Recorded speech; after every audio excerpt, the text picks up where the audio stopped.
Welcome back for today's food vlogging. Magluluto po tayo ng shells.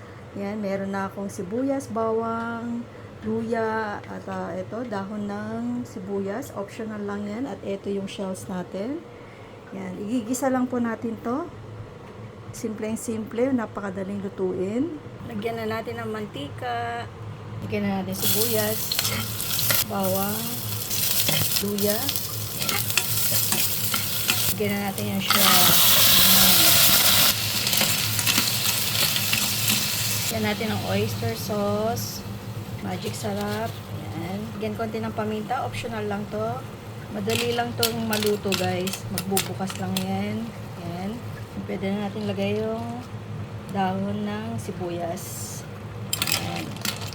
Bukas na, guys. Yan. Napakadaling lutuin lang to. Ayan. Pwede na. Mangan!